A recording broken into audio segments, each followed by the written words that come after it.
Cuman pita cukai atau biasa orang-orang ini bilang itu bandrol. Iya, ya kalau di rokok biasanya Ya. bandrol seperti itu.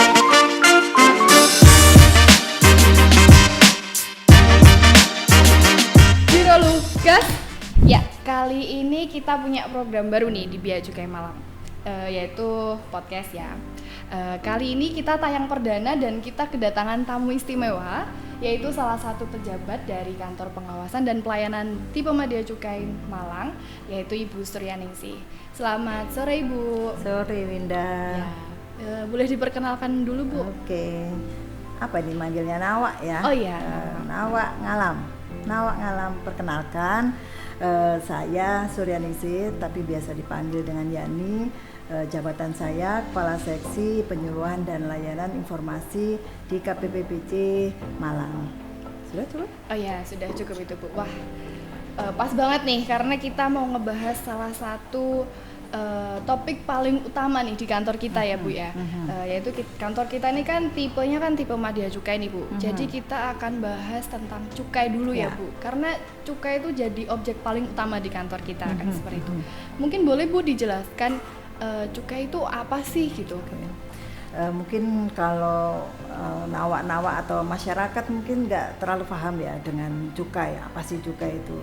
Biasanya mereka lebih tahunya kalau di rokok bandrol seperti itu Iya, ya. betul, bandrol. Jadi cukai itu adalah pungutan negara yang dikenakan terhadap barang-barang tertentu yang mempunyai sifat dan karakteristik yang sudah ditentukan oleh undang-undang.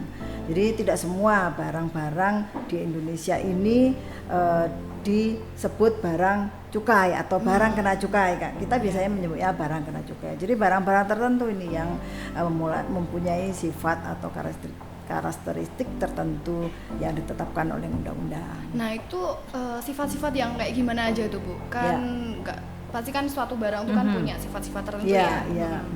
Jadi sifatnya salah satunya dia itu kalau mama ini barang yang dikonsumsi ya, kalau dikonsumsi ini menimbulkan akibat negatif terhadap masyarakat maupun terhadap lingkungan.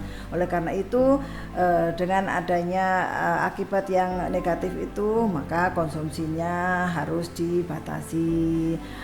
Kemudian peredarannya harus diawasi. Nah, dengan cara apa cara mengawasinya atau membatasi itu? Yaitu dengan cara dipungut cukai seperti itu. Jadi nggak semua barang ya Bu ya dikenakan cukai, dia harus punya karakteristik yang seperti itu gitu. Nah barang-barang yang seperti itu tuh barang-barang yang kayak gimana sih Bu? Mungkin jenisnya ya Bu ya, jenis barang-barang yang ada cukainya gitu. Oke. Jadi barang kena cukai di Indonesia baru 3 yang dipungut cukai. Salah satunya etil alkohol ya. Mungkin masyarakat pahamnya biasanya alkohol ini biasanya digunakan untuk medis. Kemudian yang kedua minuman mengandung etil alkohol atau MMA. Nah masyarakat biasanya mengenalnya miras. Nah, yang ketiga hasil tembakau. Jadi 3 inilah yang masih ditentukan oleh Indonesia. 3 barang inilah yang dimasukkan dalam kategori barang kena cukai. Ini yang di Indonesia kan cuma 3 ya Bu. Apakah di negara lain gitu yang barang-barang kena cukai ini nggak cuma itu aja Bu? Atau sama ya Bu di negara lain? Ini tergantung dari aturan dari negara masing-masing. Jadi contohnya ada beberapa negara yang sudah lebih dari 3 barang ini yang dimasukkan cukai. Lebih banyak gitu? Lebih banyak, karena tadi kan sudah saya jelaskan pemakaiannya menimbulkan dampak negatif. Nah, salah satunya mungkin di negara selain Indonesia seperti HP. Nah, HP itu kan sudah diteliti ternyata ada dampak negatifnya terhadap kesehatan. Nah, itu ada beberapa negara yang sudah memungut cukai untuk HP tersebut. Oh, jadi bisa lebih mahal juga ya Bu ya? Jadi harganya. Tapi ada persyaratan untuk barang itu bisa dimasukkan ke barang kena cukai. Syaratnya barang itu bukan barang pokok, istilahnya bukan barang kebutuhan pokok. Ya. Jadi itu tadi ya barang kena cukai itu. Jadi nggak semua barang dan mungkin paling di garis bawah itu kalau barang itu punya dampak negatif gitu ya. Jadi itulah. makanya tadi dia harus dibatasi konsumsinya, terus peredarannya harus diawasi seperti itu ya Bu ya. Nah terus cukai ini tuh gimana sih Bu cara bayarnya gitu, atau siapa yang harus pakai cukai gitu Bu? Gitu. Ya, jadi dari 3 jenis barang tersebut pemungutannya berbeda-beda.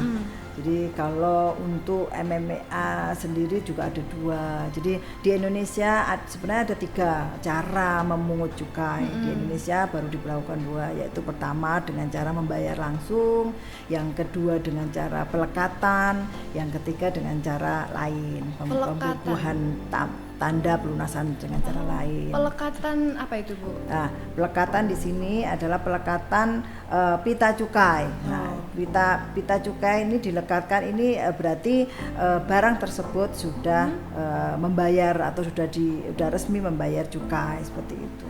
Nah, jadi kalau yang membayar memang ini tidak semua barang kena cukai.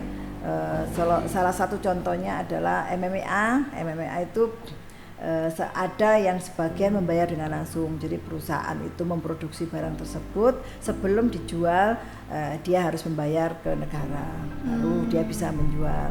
Kalau pelekatan, dia memproduksi barang tersebut, kemudian dia pesan pita cukai ke bea cukai, kemudian dilekatkan, baru dia bisa menjual ke masyarakat.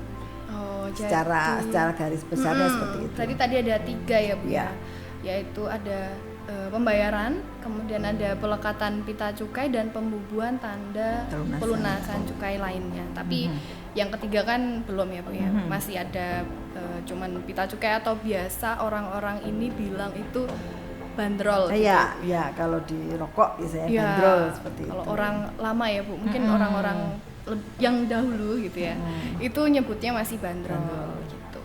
Nah, pita cukai sendiri ya Bu, berarti kan kita harus dapat ya Bu, kita harus punya pita cukai gitu. Nah, orang-orang yang boleh punya pita cukai ini orang-orang yang seperti apa itu Bu? Oke. Kalau untuk hasil tembakau, terutama rokok, yang bisa mendapatkan pita cukai, dia harus punya izin. Dia harus punya izin NPPBKJ. Nah, siapa itu yang harus mengurus izin tersebut? Kalau untuk hasil tembakau atau rokok itu hanya khusus pabrikan yang memproduksi rokok tersebut. Jadi kayak yang menjual di warung itu nggak perlu mengurus izin pembelian pita cukai, karena dia kan membeli rokok sudah ada pita cukainya. Beda dengan MMA. Kalau MMA itu yang mengurus izin NPPBKJ. Sebenarnya kalau pita cukai tetap dari pabrikan. Tapi kalau MMA atau minuman itu yang mempunyai izin NPPBKJ selain pabrikan, mereka distributor, juga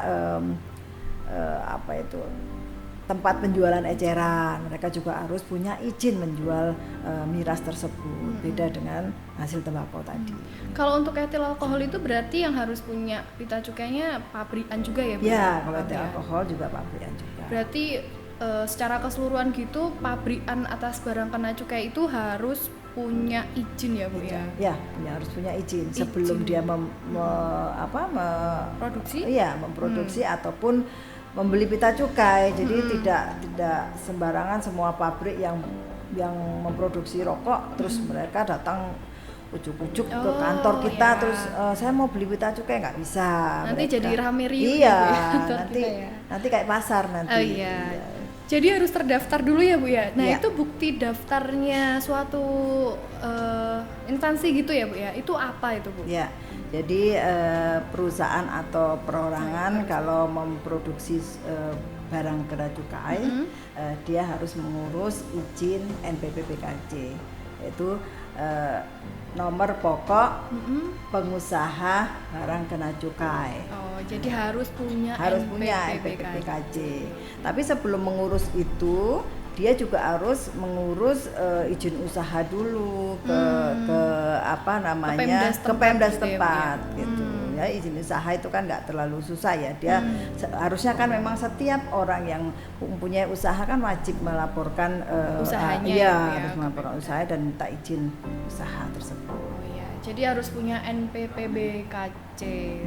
Nah, oh iya Bu, ngomong-ngomong tentang barang kena cukai ini Bu, kayaknya akhir-akhir ini atau belum lama ini ya, itu kayaknya ada suatu barang yang baru aja dikenakan cukai. Kalau saya salah ya Bu, itu vape itu Bu, yang liquid vape untuk rokok elektrik itu. Oh ya, benar-benar. Itu gimana ya, itu? Jadi vape itu masuk ke jenis barang kena cukai hasil tembakau lainnya. Oh, dia ke hasil tembakau. Ya benar. Jadi mulai tahun 2018 sekitar bulan Oktober barang tersebut sudah dimasukkan dalam kategori barang kena cukai.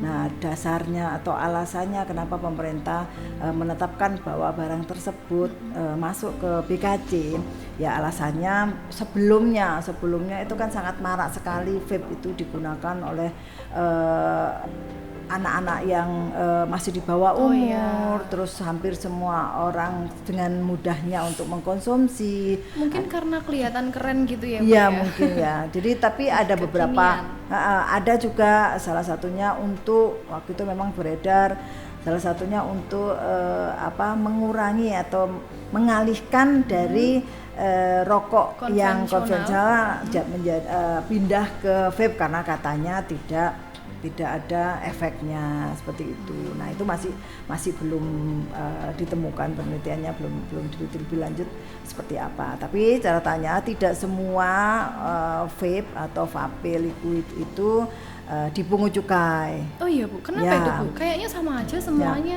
Ya kan mungkin pernah tahu ya. Jadi vape itu ada rasa-rasa gitu ya.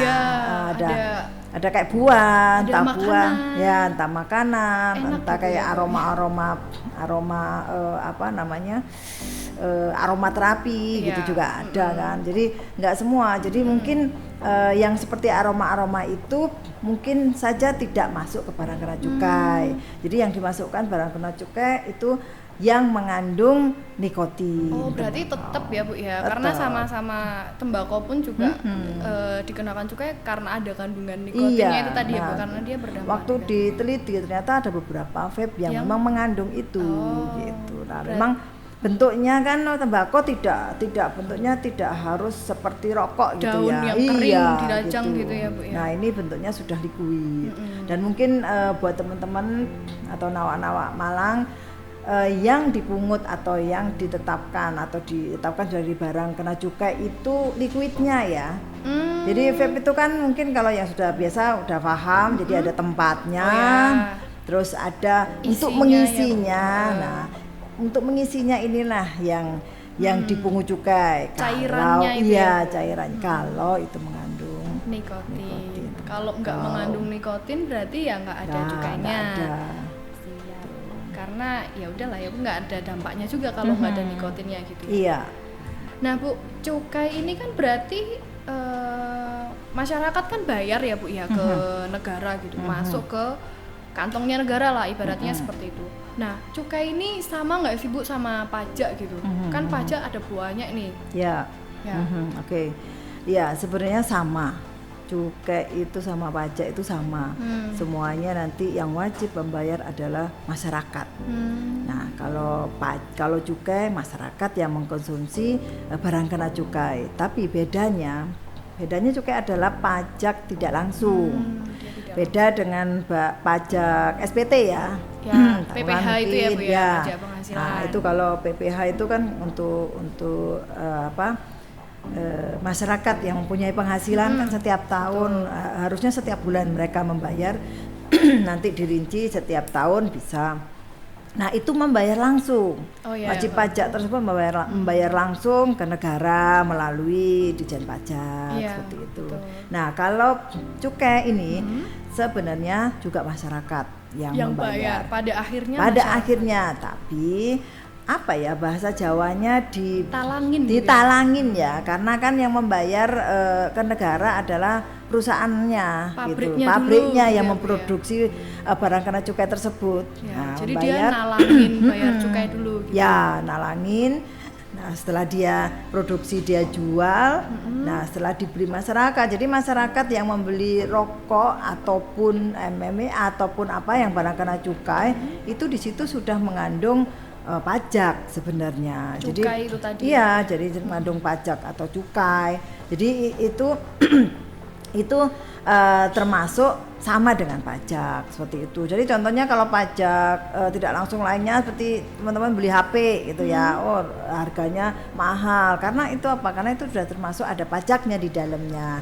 Tapi ditalangi dulu oleh importir. Oh, iya. Nah, karena dia kan yang harus beli dulu dari luar negeri nih.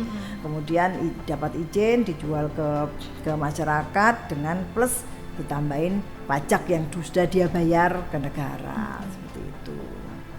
Berarti sama kayak PPN itu ya Bu ya, yang biasanya 10% itu kan Ya. pajak tidak langsung juga ya Bu Iya ya. benar. Jadi masyarakat jangan khawatir nanti dikira bea cukai menjual terus dibuat bea cukai sendiri. Semuanya masuk ke kas negara karena itu bagian dari penerimaan negara seperti itu. Wah, nah ini nih seru nih kalau ngomongin penerimaan negara nih Bu. Uangnya itu ya Bu ya, itu Ya. kan banyak gitu ya Bu. Banyak sekali. Mohon maaf ini jadi banyak itu. Nah, itu tuh dipakai apa aja sih Bu sama negara? Bukan itu uangan satu Indonesia ya Bu, dan Ya. perokok di Indonesia itu kan banyak ya.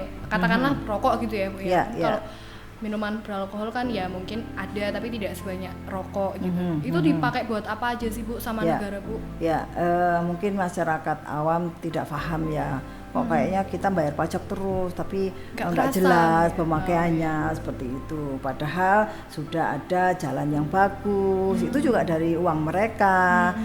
Gedung-gedung sekolah yang bagus, itu juga dari uang yang mereka bayarkan. Contohnya ini 1 triliun itu bisa untuk membangun jembatan 3.541 meter. Bayangkan itu Waduh, 1 panjang triliun sekali. itu.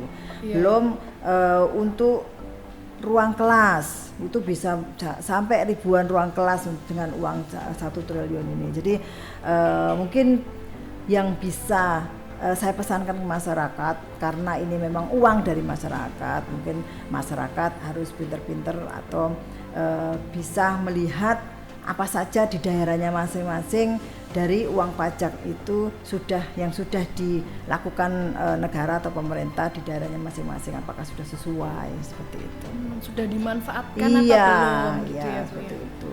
Berarti cukai ini salah satu penerimaan negara tadi itu ya Bu ya, dan itu fungsinya tetap kembali lagi ke masyarakat Iya, ya. Meskipun tidak terasa langsung gitu kalau Mhm. kan kalau kayak parkir gitu kan kita kerasa ya Bu ya. Iya. Kita bayar retribusi parkir, kita dapatnya itu ya kita dijagain gitu, kendaraannya dijagain. Tapi kalau cukai ini memang tidak terasa secara langsung seperti itu. Intinya sebenarnya nanti jangan sampai masyarakat berpikir oh kita beli rokok itu uang itu negara hanya membutuhkan uangnya. Sebenarnya enggak, bagian dari tadi kita mengulang lagi bagian cara untuk negara mengawasi atau mengurangi itu ya dengan cara dipungut. Coba bayangkan kalau rokok ini tidak ada pungutan cukai.